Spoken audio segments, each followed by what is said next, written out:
Amen. So first Jesus started by saying the worship of the scribes and Pharisees unto God was vain.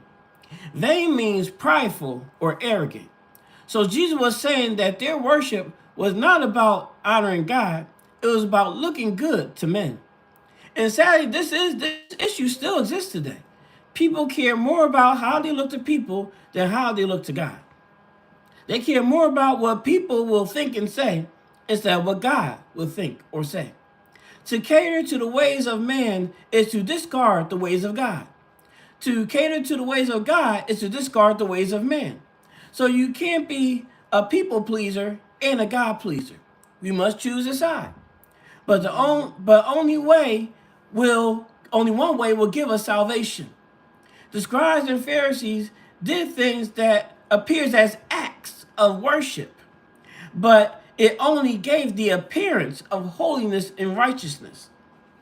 This is why, while John chapter 4, verse 24 says, God is a spirit, and they that worship him must worship him in spirit and in truth.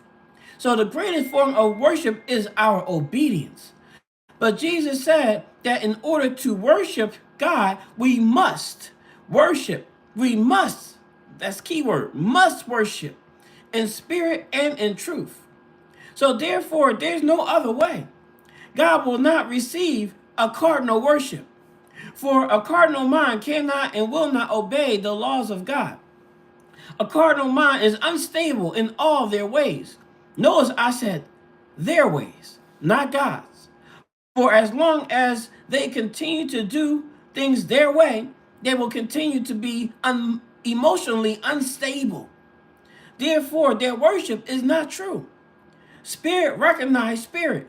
So if you're not in spirit, your worship will not be recognized by God. So right now, so some of us our praise is getting mangled and tangled with bitterness. There's bitterness, there's unforgiveness, there's strife, there's hatred mingled in our praise. And it's in there, and we think this is all sad because we're singing. No, you're not even praising. You're just singing the song.